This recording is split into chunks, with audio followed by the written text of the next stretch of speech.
Yeah. Okay. So you feel comfortable with that house? Yeah, it's great. I love it. You enjoy? Yeah, I love it. That's good. It's not too far, huh? Not too far away It's from very here. clean. It's for the temple and the other temple and here's Boy Park. It's real convenient, huh? Yeah, yeah. Very nice. Okay.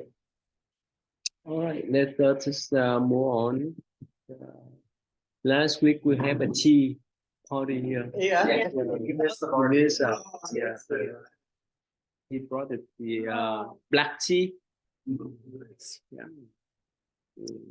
Actually, we have a lot of tea here. You're welcome to take. Yeah, feel at home.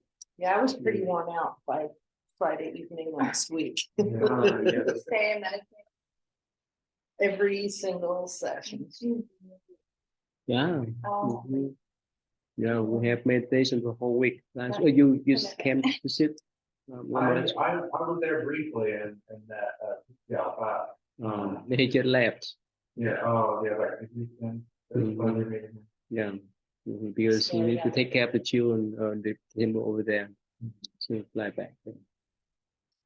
So you know all of them, or you invite them, or they do? No, I didn't know. They were just new. So I never met them. How could they know?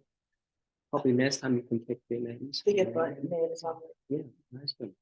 So they could come to meditate. They just, yeah. They all know each other different. But it's okay. Yeah, they're welcome to join. And next week, please use your phone. I'll be I'm gonna give them a bell. If I see you later. Yeah. Oh. Okay. All right. Let's just start our discussion again. Yeah. Is water alive? There are some followers of other sects who say that you harm life by making use of cold water. When the water is heated in a vessel, it makes various sounds. Is this because it has a soul and is alive?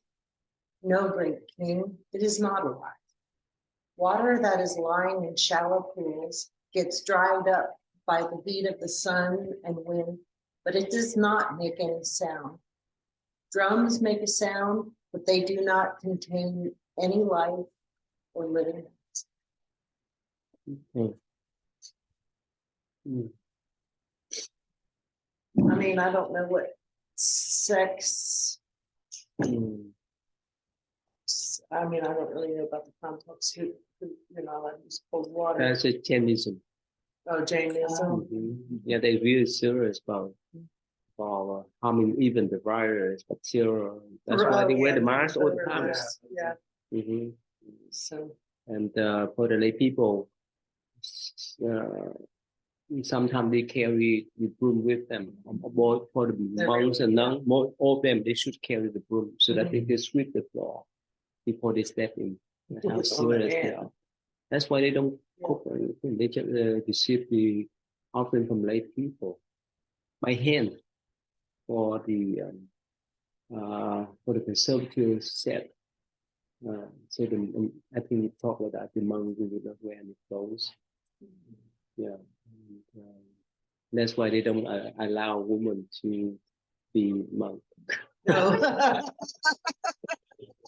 But the other set, the neutral one, not liberal one, but the neutral one, they allow the female to come up a Jain monk.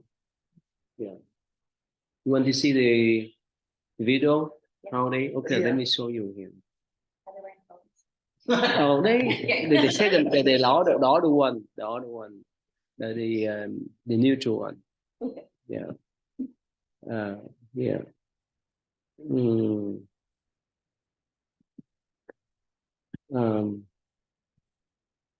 Here, Chen hair removal.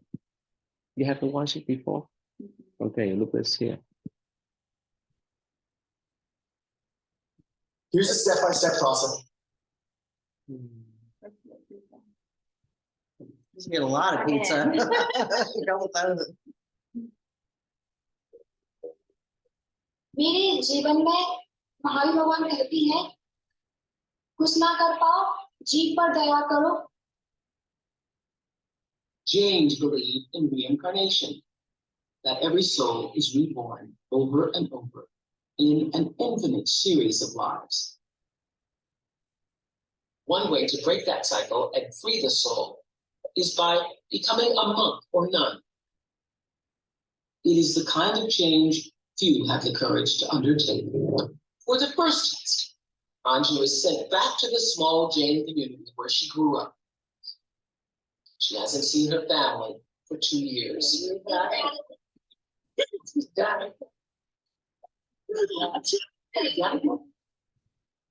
The visit is meant to tempt Anju with the comforts of home, to see whether she's willing to cut ties with her loved ones. Anju is unfazed by the first test. And the following morning, she begins the second.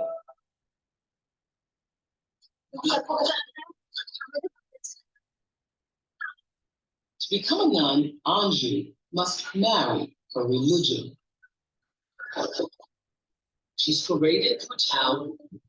She's celebrated and adored, and tempted with worldly gifts. The end of the second test is the last moment Anju's family can ever touch her. चूड़ी सकती ना गले लगा सकती. ऐसा प्यार नहीं है कहलाता.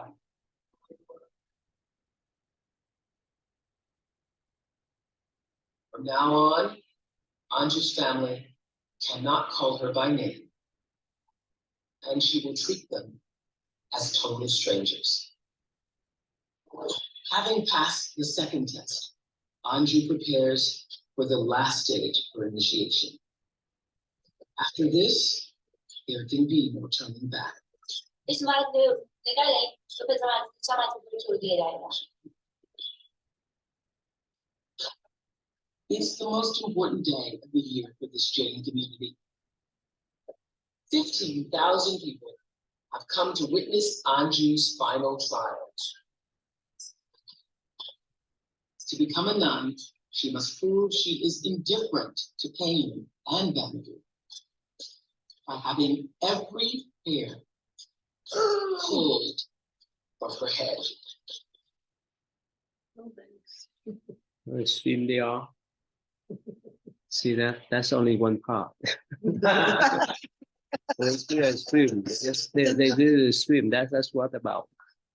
You know, they pluck every single hair. And for the monk, and therefore then they use the hand to hold the food and the water too. This one is the, you say that the neutral or the a little bit more liberal set. The two men set. The other set is more extreme, like yeah, only monk can be monastics, right? And they don't wear the clothes and they wander around. And actually, I saw them in India twice when it was in New Delhi. At first, when they first came and when they sat on the bus and looked at them, it was surprised. They carried the banner to demonstrate with the whole group of them. And I saw them the second group too. And I'm teaching religion that include Jainism. So that's really extreme. So they don't cook at all because they're concerned that when they cook, they kill bacteria. Yeah, you can watch them more at home. Yeah, that's why. Yeah, they come to the state, but it's pretty rare to hear about them because it's just modern society can accept that. But what happened, they have more population than Buddhist people in India. 10% of the entire world's population lives there along the Ganges. I mean, that's like if you think about that percentage, like however many billion people, and that just small, but that 10% is just extremely concentrated. Yeah. There's more than India, they're still like the smallest Dharmic religion. Like there's more Hindus and Buddhists in the world, but in India, there's not a lot of Buddhists. Because yeah, we go against the dissemination of class, a caste system. Yeah, they don't want to have that idea. They want to control the minds. That's what they still stay with the caste system. And for this set, they're so extreme. But somehow, in India, people love Support that too. love and support this kind of extremism, right? You imagine you have to sit down and look, yeah. Uh, that's what they practice there. Yeah, and They're short of mm, there's some orders of Buddhist monks who have some pretty extreme practices involving hanging. I've seen Buddhist monks like meditating and like boiling oil. that's actually that's still rare. Yeah. Because Oh yeah, yeah, it's rare, but I've seen it. I think it's like some of the Chinese, like small group of Chinese monks. not actually it's not. It's still rare. It's just like few of them. Actually, we don't promote that kind of extremism. Even actually the one of the Buddha great disciple Mahakashipa, you know, right? The one that convened the first Buddhist council. Yeah, he followed the 12 actions of practice. Like he made the vow that he would never sit down. Sorry, lie his back down to the floor. And like he would not sleep in the room. He can sleep under the tree. One tree per night. Of course, compared with that, is not much, but for us, it's extreme. Yeah. And he would go to the forest, pick up the clothes that was destroyed from the corpse to wash them and made them to wear. Yeah. But for this group, they don't. Okay, so that's why you understand, right? That's what relates to Jainism. Yeah. So when the water is heated, right, in the vessel, it's made very sound because the sound the light and the mechanical water popping. Yeah, mechanical chemical reaction. Yeah. Okay. All right. So let's just do the next one.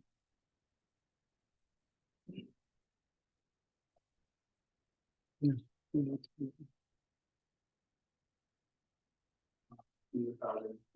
Yeah, this was the one said devoted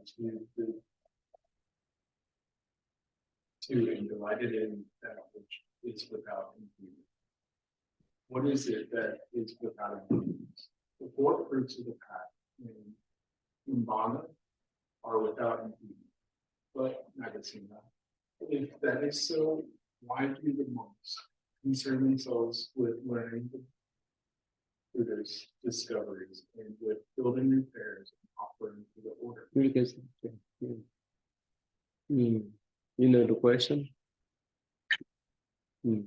Or you need to read the last part to understand, right? How he respond, right? The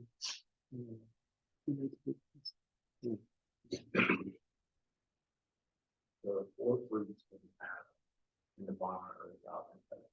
No, this one here, those monk. Oh, those monks. Can you see? Yeah. Oh, I will enlarge it for you. It's okay now. Yeah. Those monks who do these things, who free their mind before they can consume the four fruits by those who are pure by nature and done such preparatory or informal births. they easily expand through without such preparation. Thus, there's in some areas, farmer can successfully grow crop without a fence, but elsewhere, he must first build a fence or a wall so he can grow a crop. Or as one with supernormal powers, he easily pick the fruits at the top of the tall tree, but others have concern and ladder fruit. Likewise, learning, inquiry, and other works are like a ladder and are helpful to those monks to reach the fruits of the forest. So long as there is new discipleship, even those like Ogo, Charlie people, find it impossible to without a teacher. So then it will be a useful recitation of the scriptures, and thus you'll those disciples who can free from instruction and a community together. You got the idea now? You got the idea? What's the meaning?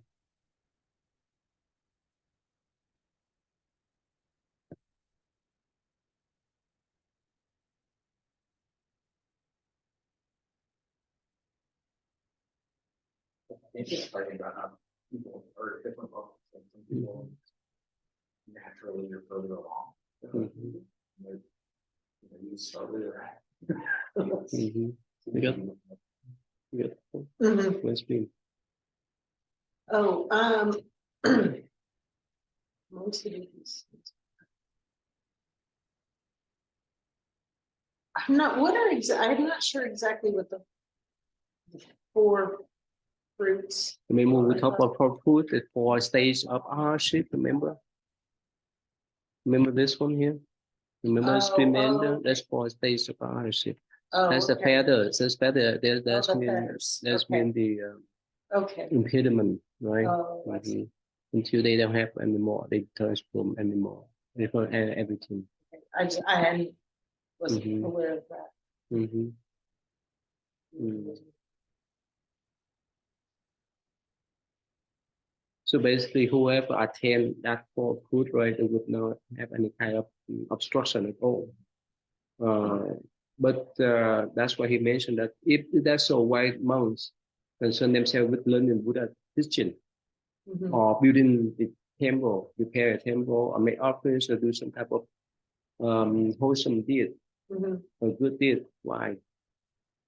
And he gave analogy like for the farmers, right? Some of them they don't need to put the fence, but some of them they do, right? So that they can protect the crops. So there is the monk. If they are ready, they can advance the spiritual level easily. Otherwise, they have to walk step by step, like to build a ladder. Mhm. Yeah, to make that of preparation right here. Yeah, so learning and current and other work like a ladder, helpful. I was gonna say, some of that stuff, it seemed like it would be off later, hard to learn without going. Yeah, that's why. Step by step. That's why here. That's why he say that when even when Sariputta listening to Buddha, Yeah. great disciple find impossible to attend hardship without a teacher. Yeah. So we have to have a teacher and guide us, someone that guides us. So that's why we have the translation, the scripture, of the scripture, so that we can apply and know teaching to do that, to walk on that step, that path, step by step. Yeah, so it takes time. So that's why every day, right, in morning and evening, we do the chanting meditation. We do step by step, one drop at a time. Yeah.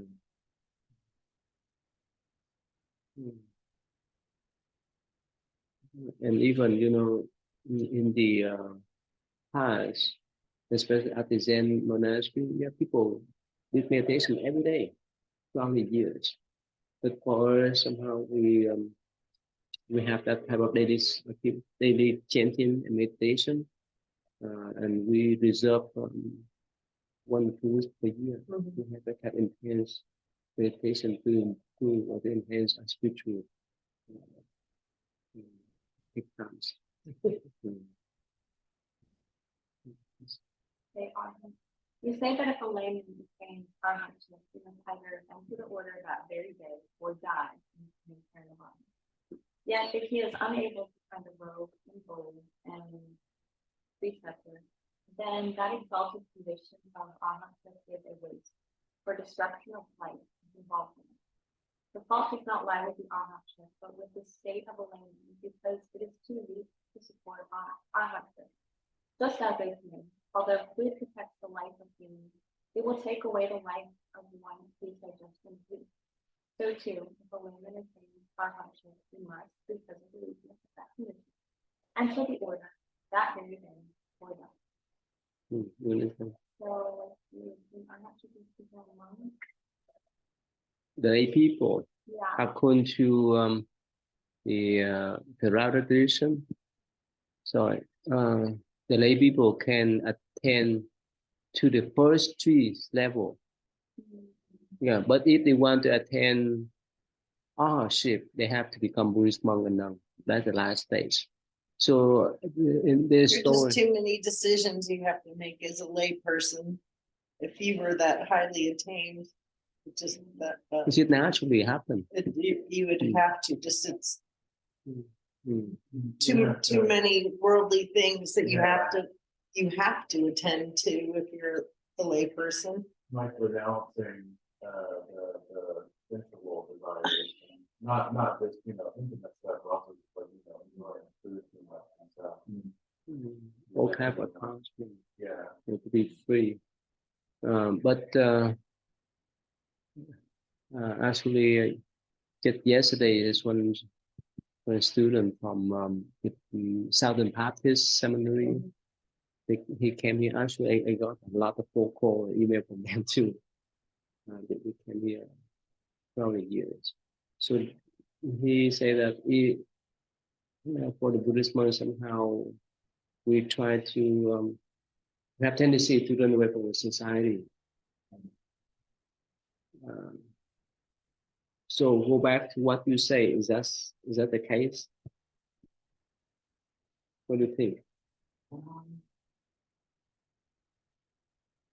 I don't know, really, because I think you would at least have to have some kind of vows, maybe not necessarily be a monk, but you would definitely have to maintain some kind of vows to stay an arahat, because until or die, because if you die and you have Kata Nirvana while you're still an arahat, you're permanently in Nirvana. But if you get a temporary, if you have Nirvana in this life, but then you fall back into attachment and you lose it. So you would have to not necessarily maybe become a monastic, but it would be really hard for a layperson to avoid all of that other thing. That's what, remember, we talked about Mahayana tradition is about. Well, we hear while we help ourselves to enhance our spiritual path, we help others. So that bit different between the Rauta and Mahayana. Remember, this sutra, right? This conversation focus on the Rauta tradition. That's why somehow the monk, right, Nagasena, most of the time he encouraged people to become Buddhist monk and nun. In that his view, only when you become Buddhist monk and nun, you could attain that higher state of mind. But for my high tradition, it may not necessarily depend upon your wish, depend upon your incentive or whichever way you like. And so as much as you comfortable with become Buddhist monk, you get, you can go, otherwise that's okay. There's no big deal. But in the tradition is quite different. That's why they promote the monastic life. Most of the time. It's so critical. Most of the celebration focus on the monastic life. But it's quite different from us here. Most of our celebration focus on the Buddhist culture, the Buddhist community culture. So that can get most people involved, the children, the adults, and so forth. That's why many of my students, college students, they love that. So if we can talk about the monk, how we do meditation, of course, it's more important, right? For children, I mean, they would not come to do like dance here. Yeah, so and that's why we incorporate the spiritual part and secular life so that we can clean and help each other. So, so again, everyone has different views. So that is more, it's kind of extreme, right? That's what we call, more conservative. Not extreme, but more conservative. But I think even in the most conservative traditions, they're still required to interact with the lay people. Mm-hmm.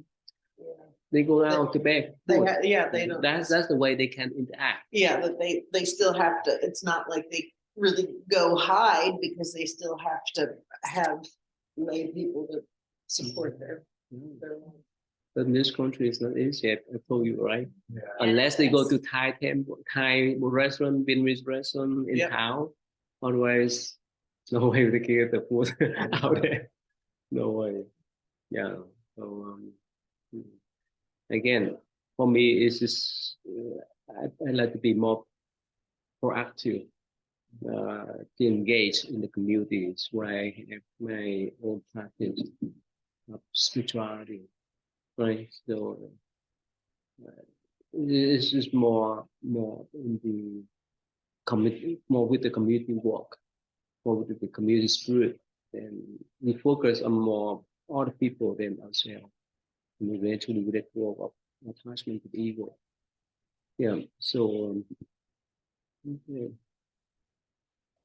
So I say one more time, his view, right? You should become Buddhist monk and nun to attend the last stage of hardship. Otherwise, when you pass away, you actually the third. Okay, this one, but the stream enter. If someone have attend this kind of stream enter, they have 7 life before they attend arhat. And the second one, once you turn, that means they have one more time to go back, whether to go back to human realm or celestial realm. But for the one that have attended the third stage, non-return, after this their life, they attend the arhatship right away. In the first arhat, that has been completely gone. But in the Mahayana Buddhist view, that even the arhat, they attend that type of high stage might attend the nirvana. We encourage them to come back and help others. Like you graduate from college, you have PhD degree, come back to teach, not run away, stay in a temple or forest to do practice for yourself. That's what the Buddhist are. Yeah. It's the same way that Taiwanese nun that I saw on YouTube described the Bodhisattva path. She said it's like being having a college teaching and then going back to that same metaphor. Yeah. So for me, I feel more comfortable with that part than to say, of course, I need to spend some time by myself with other monks now to do meditation. Like last week, we focused on meditation practice, but all the time we need to step out and help and to share with people. Okay, so let's move on then. So he said that if that layman could not be a monastic, right? That's therefore because they don't have that kind of good karma, right? And that because arhatship. Yeah, that in his view. Okay, so the offenses of arahants. You say an arahant cannot be confused with mindfulness. Can then he commit any offense? He can, O king, as regards to the size of his cup, by acting as a go-between, eating at the wrong time, eating what is not offered, or thinking he has not been invited when he has. you understand that?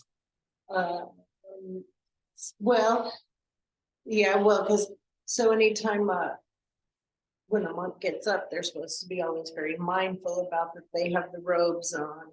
They have to are supposed to be mindful about eating before whatever time it is, 1 o'clock.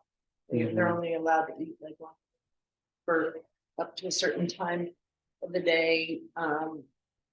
Or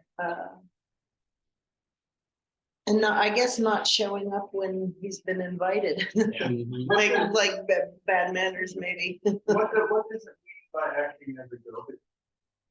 Probably a gossip. No, the ambassador. Yeah, Don't be an ambassador? no, yeah, it's because even in higher tradition, this is one of the precepts. Yes, you're not supposed to be an ambassador because you engage in the fighting between the two parties. Yeah. So, Oh, I see. yeah, so that's one. Yeah, yeah. This is more in the monastic precept, right? It's nothing to do with the secular life. And yeah, of course, in secular life, this is no problem, right? Decide the hut, right? So this is funny. Some in the past, when the Buddha allowed the monks to build the hut by themselves. So there's one monk. He's not in land yet. So he was capitalist before. So he went to the forest to chop off the tree and build a beautiful hut. That's why people say, no way. No, you have the hut, but make sure to be content. Yeah. Well, I suppose that goes along with taking by seating or by bedding. Yeah, this is that idea. Yeah. That idea. At the wrong times, if what is not offered. That's why they don't eat afternoon. Actually, there's one Vietnamese Buddhist monk in our tradition. So he said that one time he stopped by at Bangkok in the afternoon. So he was so hungry that he pulled out his cheap bag to eat. and at first, actually before that, at first he went to this the restaurant or the store to buy the food, but the Thai lay people, they pretend not to see him because they don't want to they didn't want to sell the food to him because afternoon. So the monk over there is not supposed to eat anything. So they pretend not to see him. Eventually, yeah, of course, he will ignore this. Eventually, he sat down and took out his bag of chips. Yeah. Yeah, you can visit Thailand, but mostly see the tradition there. About the monks over there, they eat afternoon and all. Yes, they eat in the afternoon, but there's a certain protocol about the way they have to bless food that's given to them before they eat it. So they can't just like there's so yes, they can eat later, but there's protocol around like taking it, blessing it, and then blessing the people that don't eat it before they eat. But again, they can eat anything. Lobster, Yeah, they can eat whatever they're offered. barbecue, so far. But for us, no, we can't. I think last time you were there, what was it? Oh, it was regular. It was Western Calendar New Year at the Free Mountain. There was something that had chicken in it. Really? Yeah. Yeah, I've been there before where the Karen community comes and they actually offer pork, but the monks say no, thank you. Yeah. And they'll serve them the other items, and then the Karen community will eat the pork. But yeah, because I I was there eating, and then I was like, no thanks. Karen is a ethnic group from Burma. They're in Burma, they're part of Tibet, and they're partly in the very most eastern part of India, like the Venus Hall Cadet and Nagaland. Yeah, when they first came, when I was at the center over there, yeah, we ordered, we went to they took care to get the food for them for a year. That's why we have the connection with them. So before we move here, we should let them to take that center. Yeah. So again, personally for me, I can't handle that. We have a choice, right? We don't need to be picky on the precept, the rules, but important is what we consume, what we put into our body system, right? That kind of thing. Again, for the meat, that people die, kill for them. They kill those animals for us to consume.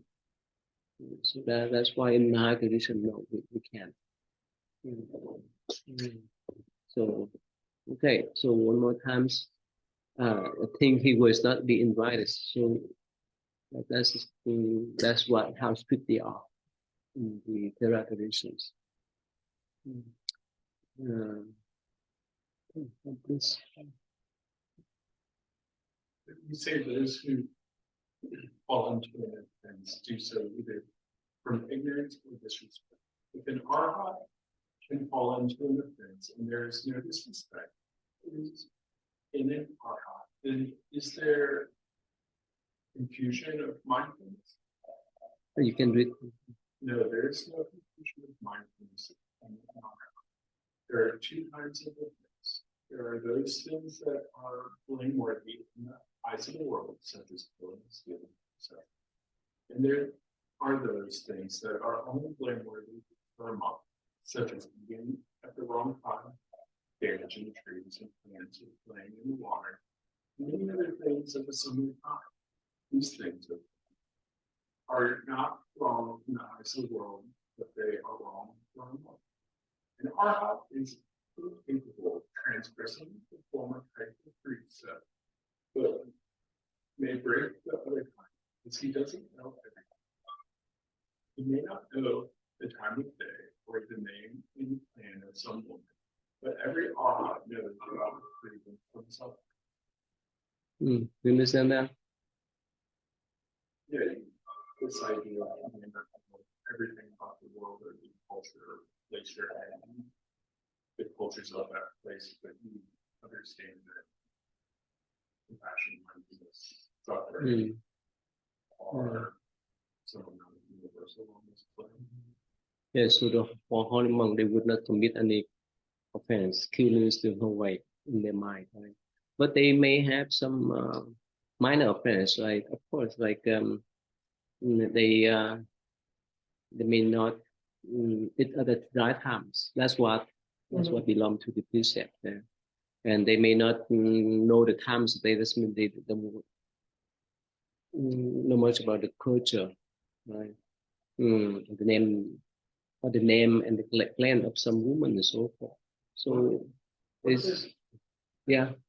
Well, what does it mean when it says that monks shouldn't play in the water? For the monks, they're not supposed to play. Sensual, I guess, No, sensual no. desire.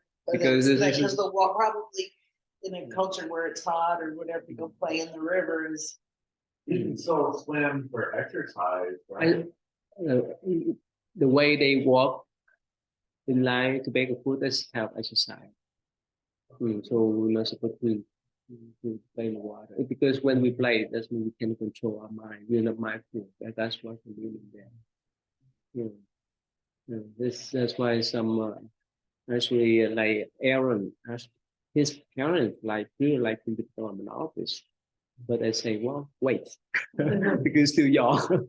I told him that imagine that you have two choices: either stay here to become Buddhist novice or go home. That's what especially his mom liked. But for me, because before I had 4 novices back in Korea. I don't know whether you know them. I don't remember that. Yeah, 4 of them. But they left because too strict. At that time it was too strict on them. So it's a lot of thing to concern about his growing up in this environment. Imagine that he wear the clothes or wear the robe like me to go to school. It's easy. Yeah, that's why. That's why. You see? And look, he loved line dance. If he was Buddhist novice, he could not swim, could not jump up and down. He need to keep his deportment properly. He could not go out at night with his friends whenever they have birthday party. So he may not have the fun at the teen, because I gone through this kind of experience with those 4 novices already. So I told his parents, no, I can let him be here until he mature enough to recognize that he really want to move forward with his spiritual path voluntarily. Yeah, I will give him a lot of pressure. But not now. So sometimes he went out, with his friends for party. I used to have him come back here before 9.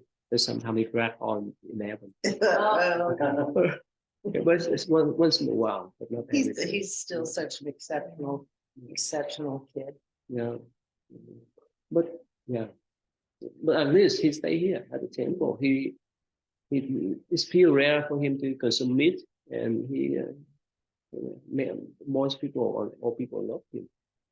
Yeah, so it just nourish the good root for him until he mature. Yeah, I like that. He's my tech guy. He'll be behind you. Yeah. Hi, how old were you when you decided? I've decided to become monk when I was in freshman year, but when I became Buddhist monk officially, at that time I just graduated from college, 25. Yeah, I know what I was doing. So, but for him, it takes time. Yeah, and I don't give him a lot of pressure. Whenever he have free time, during the break and so forth, I would ask him if he like to memorize Buddhist sutra or talk with me about Buddhism. Otherwise, I can leave him alone to study. Yeah, because I learned that lesson. But his mom really cool. Yeah, in her mind, he expect him to be as Buddhist novice, and I think he could not handle that. It's not easy for him to handle. There's no way. You have to go to middle way. And I told him He's in an advanced place for, if you look at all 15 years old, he's not easy. He's in a very advanced place where he is right now. Not easy. Not easy for the chin. He liked to play video games, and he was like, "No, I'm not like good. What's the time?" I wish I had if I was a situation. Yeah, it's not easy. It's not easy for this kind of chin to stay at the temple. He know all the rules of the Buddhist monks. Now they keep quiet, be respectful. So it's not easy for his age. Even Vietnamese Buddhists do it, right? Many of them couldn't handle that. No way. It's not easy. Yeah, but that's why I let it be.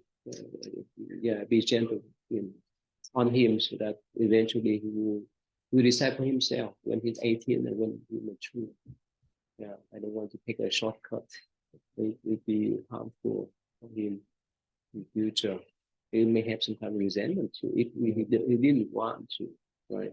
And I told him, I sat down and told him clearly, that's your choice. Which one? You want to go middle way or to extreme? Go home or stay and become a novice, or middle way? What he's saying, in the middle way. He loved to be here because of the team. Yeah, his body is here. Yeah, so that's okay. Does his family live far away? In Houston. His family live 15, 10 minutes away from our temple. So I explained to his parents already, but somehow they still couldn't get that, because in their view, they really want him to go that path. And again, I told you that's your choice. Whether you want to be here or go home, or I can guide you to go to middle way or not. That's your choice, not my choice. That's Buddhist way of life. We don't people have to be careful when we force people. They may develop some kind of resentment. It's an unhealthy party. So that's why sometimes you go out with a group with some lady there. That's his choice too. That's okay. That's his teen fun. That's his choice.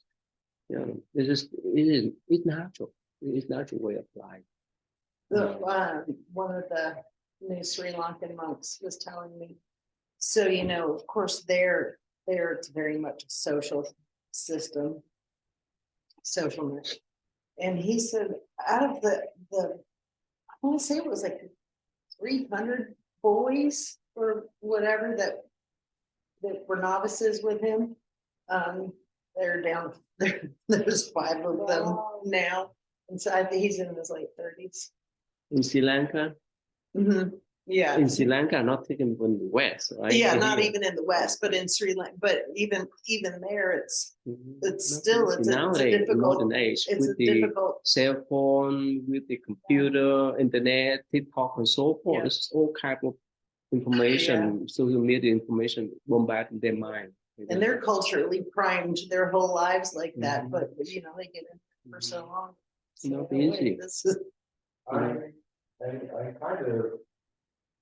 I guess everybody all throughout time worries about the younger generation, but I worry that the younger generation is too interested in things that don't matter, like material things that they don't think about future All things. they do.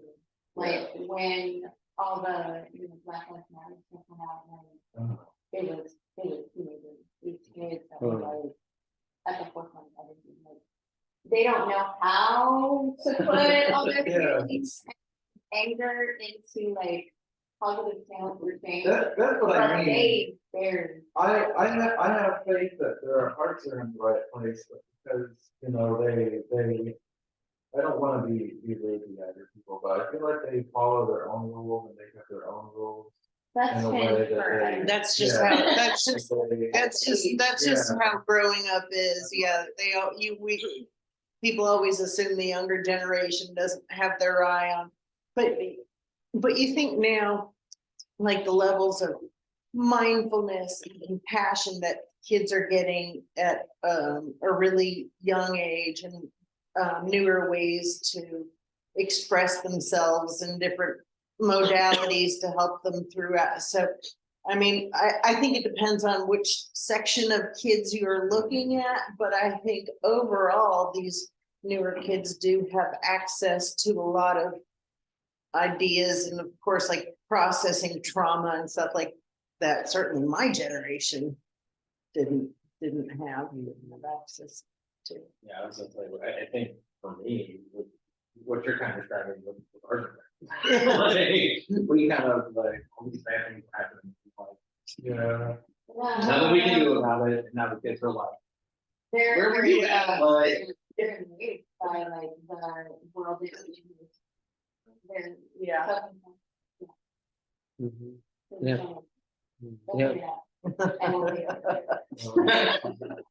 They have all kind of destruction, personalities, and so forth. Right? That's why it's not easy for them to focus their mind. It takes time, and again, for me, it's normal because in the past, people live a simple life, right?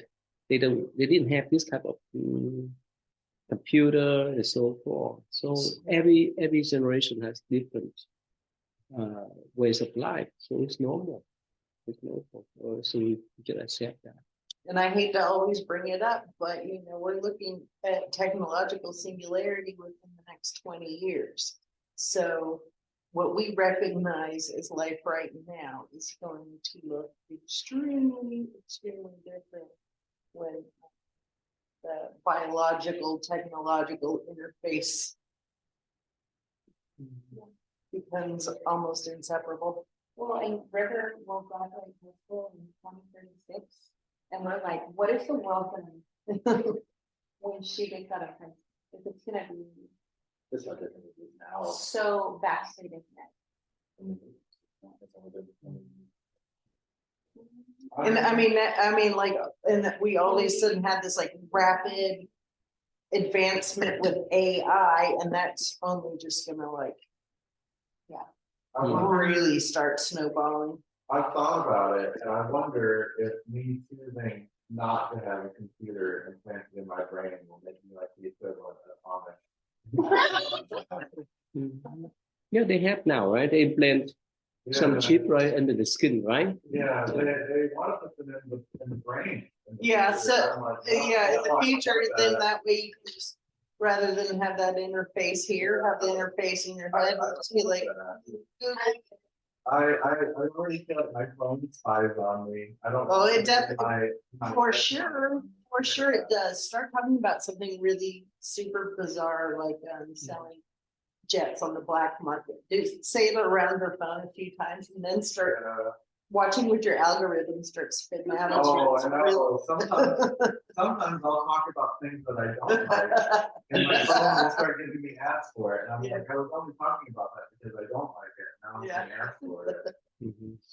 I read some articles about someone that wear the pacemaker. They're concerned about being hacked. Oh, Yeah, That's ridiculous. You would Yeah. have to pay me. Biohacking sort of thing, same with cochlear implants. Because most of them have wireless interfaces, so that's the only way you can access it. Yeah, they're horribly insecure because.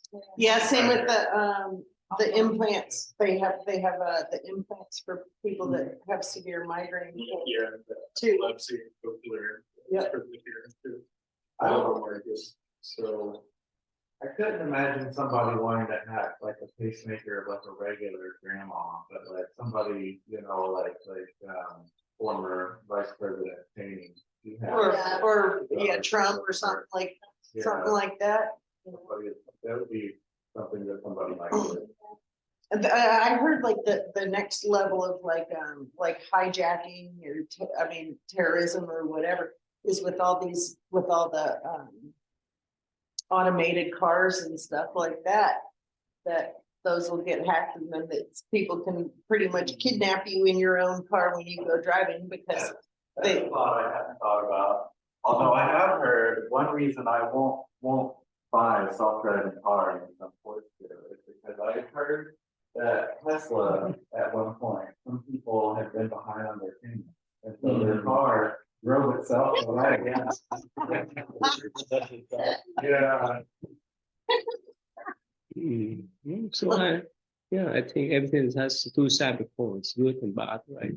So depends how we use. Talking about the brain interface, one of the things that I got to see when we were at MIT, as they were working on somebody who had a spinal separation, so they were paralyzed. Yeah. They actually put a chip in the brain and then wired the connections back, and they could move their hand. Yeah. Mhm. Mm. It just rerouted around a part of their spine. It's like, so it's like, that's the good job. Have I told you about the monkey? Have I talked about the monkey interface where with the video game? They play Pong. Yeah, they've got the monkey. They have like an interface in the monkey's brain, and they predicted like enough of the way the monkey normally would play that like microscopically or amount of seconds the Pong or whatever would go, and the monkey's brain reacted like he was playing, even though it was the computer just predicting the things he had. Well, one thing I've heard about how they put the thing in the monkey's brain that the monkey can play Pong, which is interesting. But what they don't talk about as much is like in one of those experiments where they did that, 3/4 of the monkey died. Oh, well, yeah. It's not a human. I'm not saying that that's like experimenting on monkeys is Yeah. humane at all, but There was like a lawsuit about it, I think. Mhm. Really, different people. Yeah, that's going back to the one that been hacked when they were the heart pacemaker. Most of them are wealthy, so the hacker would look for wealthy people, not the poor. Oh, yeah, you could like ransom them. That's cool. Yeah. Yeah. Again, this is a two sides of coins. The one is the advantage. Yeah, if you prolong the life, no advantage. They want to ruin that life. Everything has good and bad sides. That's why I don't do politics anymore. It's like I see both Everything, sides. everything have two sides. Even for good and bad. That's why we live in duality. It's no problem. Okay. Anyway, so again, let's see here. Okay, let's just stop here. So in this passage, we say that the arhat they don't do any more karma like the lay people, they're like the common people, but they come with some type of truth. Correction is not big deal. Yeah, yeah, yeah. Okay, so let us finish today then. Okay, thank you. Can I have some more tea? Have some, yes, yes, some tea to drink there. Yeah. Mm. Yeah, So I'm buying the land for the house. oh, you Yeah, actually, before I came here, bought a small dishwasher. There's no room for like a big one, but I got like one of those. Like one